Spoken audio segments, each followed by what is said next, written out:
Hi, welcome to AFTV. I've got Julian with me. We've just drawn 1-1 to Fulham here at Craven Cottage. Damning result or not? 1-1, 1 point away from this game. You're in the title race. For you, is it a damning result, or do you think Arsenal is still in it regardless? Well, the word damning means consigned to hell. And I don't think it was that bad a performance, and I don't think it was that bad a result. And if we do not win the league this season, I don't think we'll be looking back to a 1-1 draw at Fulham for the reasons why we didn't win the league. And the reasons for that is that I think Fulham are an excellent team in every department. Defensively, I think Robinson's one of the best defenders in the league. Some people disagree with that. Personally, I think he's. I mean, I can't think of too many other left backs that are better than him. Can you? Left backs. He said Robertson at Liverpool, but not right now. I'd say I like Anthony Robertson. I've always been a big fan of him. I've worked with him. I'm quite jealous. Cucurella's been very good, by the way, this season. Timber's a right back, but left back. Yeah, there's a few, but Anthony Robertson's up there. There's no doubt. Listen, I think he's a quality player, Jed. I'm a fan of him. Yeah, and that's all I've been saying is that throughout that team, I'm not going to say that Fulham are world class, but what I'm saying is Fulham in every department are a very good team. And the other aspect of Fulham is their manager, and their manager's been there for he's been there since 2001, I think. So he's been there 3 years. And when you have a manager that's been at a club for that length of time, they can embed their thoughts and their strategies and the way that they play into the team. And I think teams benefit from the consistency of having managers for some time, rather than sort of a lot of teams like Man United and Spurs who will quickly hire and fire. Yeah, I don't like that process when they just delete managers straight away. So you're giving credit to Fulham then today. You're saying they stifled us. It was down to their good work why Arsenal couldn't get the win today? Yeah, look, I'm not saying it was a terrible performance. A lot of the fans around me, and obviously I sit with one who gets hysterical at the slightest, the slightest thing.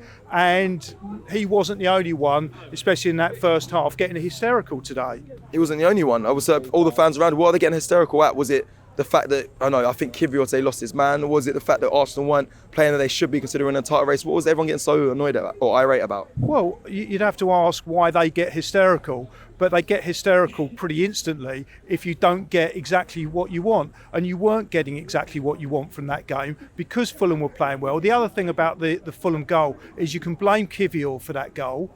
The fact that he was caught out position, he was slower, Jimenez ran past him. But the way that Arsenal and Fulham were playing, that type of goal was always likely to happen because Arsenal were pushing forward. There was one team that went out to win that game and one team that went out not to lose that game. And the way that they both set up. I don't know about that. So wait, hold on. Arsenal went out to win that game. You're saying they set up normally in a 4-2-3-1, Julian, and we normally go to attack. It wasn't one moment of. It was a counter-attack, really. It was against the runner play. I think most of the fans were stunned in the stands that went in. He ran off the back of Kiwior. I even said I was screaming to Robbie, like, look, he's not even awake. And then he goes in and scores it. Well, it wasn't that he wasn't awake, but he didn't have his mind in a defensive nature. He wasn't sprinting after him. He was literally jogging next to him, thinking he probably wasn't going to score. Because, no, it wasn't that. For me, he got caught, like a lot of the Arsenal team, trying to press. And Arsenal were on the attack. They lost the ball. There was a little bit of luck that it fell to a Fulham player. That Fulham player immediately put the ball through. And when you've got a team very much focused on attack, it's very difficult to then change in defence. Whereas what Fulham were doing, they only had two shots on target. Yeah, Fulham were doing the whole time were defending.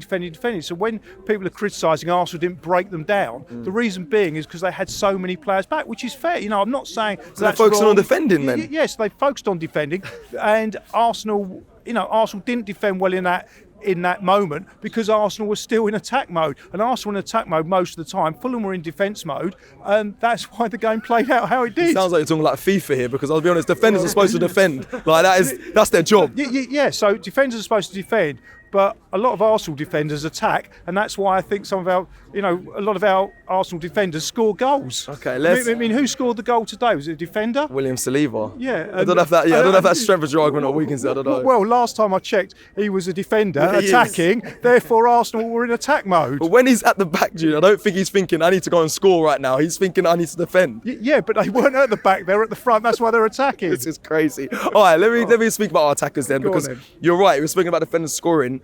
attackers today, Havertz, the Jesus came on. You can even go to Trossard, Martinelli, Saka. Like, are they doing for you enough in these games where we really need to get 3 points? Look, it was so close to Arsenal getting an unbelievable victory against a really, really tough team. I mean, that goal, I know it wasn't a goal, but I'm going to refer to it. It felt like one. Yeah, because in my fancy land, I think it was all of ours. The celebrations were... It was brilliant celebration. I had such a wonderful 30 seconds. Sounds like you're...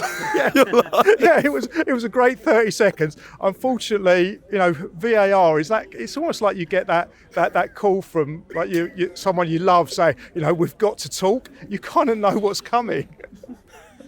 But my love for Arsenal outweighs my love for anyone else in this life, apart from my parents. Well said. And I was pretty crushed when it came up, that VAR, and it was horrible. You do know what's coming your way, but you just live in that fancy land that Arsenal did win 2-1.